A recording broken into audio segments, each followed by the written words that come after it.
है। रामदास स्वामी ने दास बोध में लिखा है कि 1 करोड़ जप करें उसके जन्म स्थान व तनु स्थान सुधरते हैं।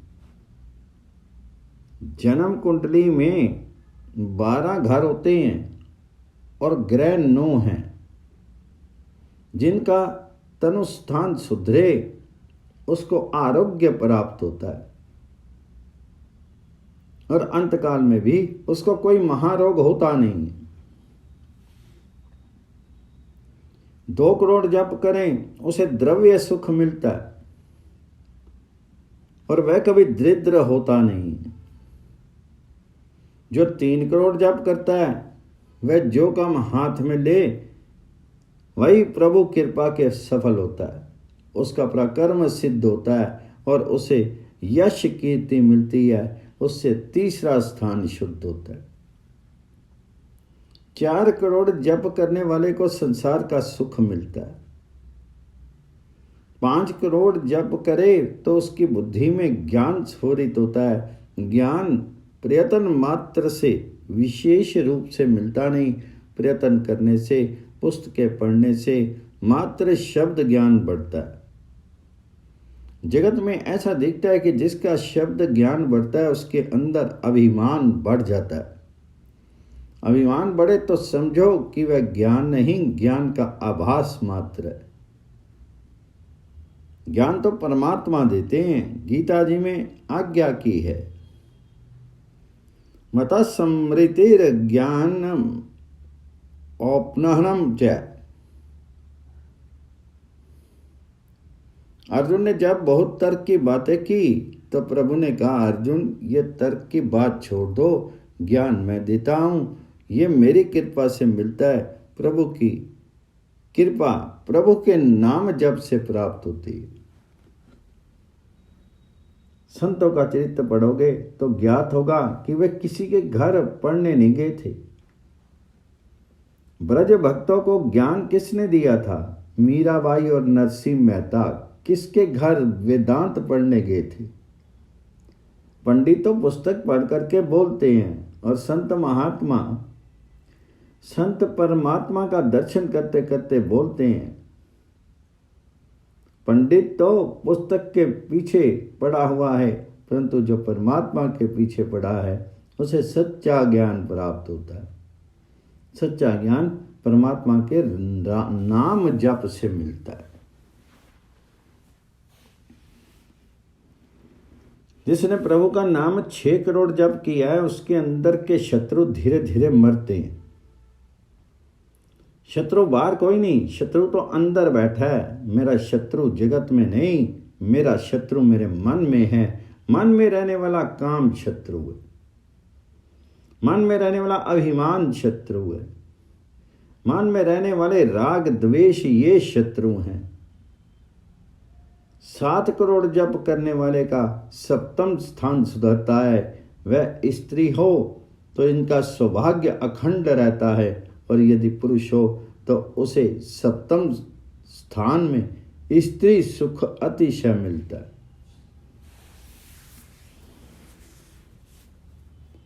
8 करोड़ जप करने वाले का 8वां स्थान सुधरता है। 8वां स्थान मृत्यु स्थान है।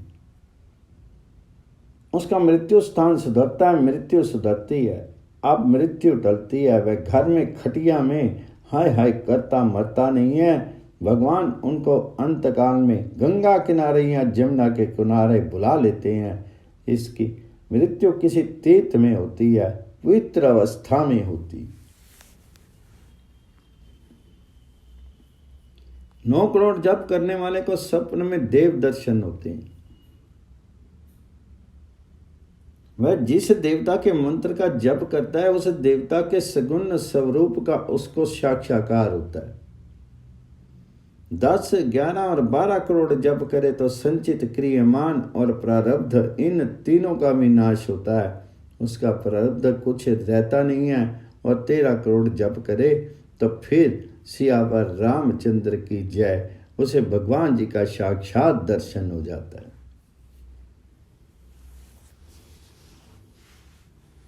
अप्रोक्ष अनुभूति होती है। 13 करोड़ जप करना अर्थात परमात्मा के चरणों में जाना।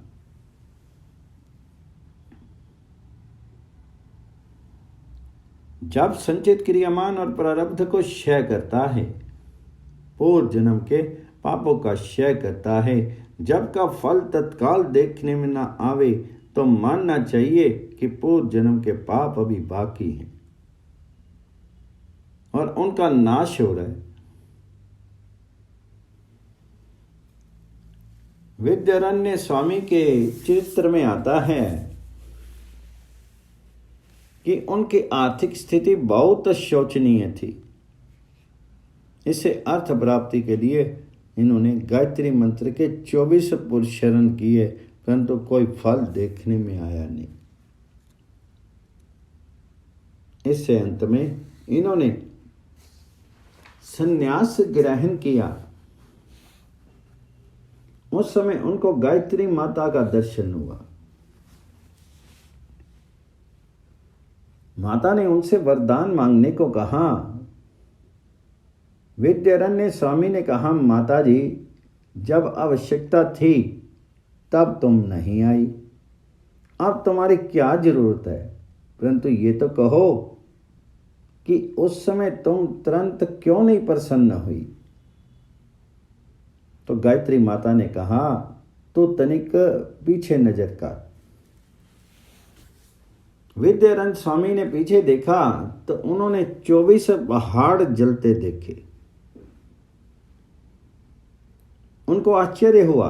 गायत्री माता ने कहा, तेरे अनेक जन्मों के पाप तेरे द्वारा की गई तपश्चर्या से जल रहे हैं। तेरे 24 पर्वतों जैसे पाप का क्षय हुआ कि तुरंत मैं आई हूं। जब तक पाप का क्षय ना हो जाए, जीव शुद्ध ना हो जाए, तब तक मेरा दर्शन होता नहीं। विद्यारण्य स्वामी ने कहा, माता जी, मैं शुद्ध हो गया हूं, मुझे अब कुछ भी मांगना नहीं है। बाद में विद्यारण्य स्वामी ने पंचदशी नाम का उत्तम ग्रंथ लिखा। वेदांत में इस ग्रंथ का बहुत महत्व है।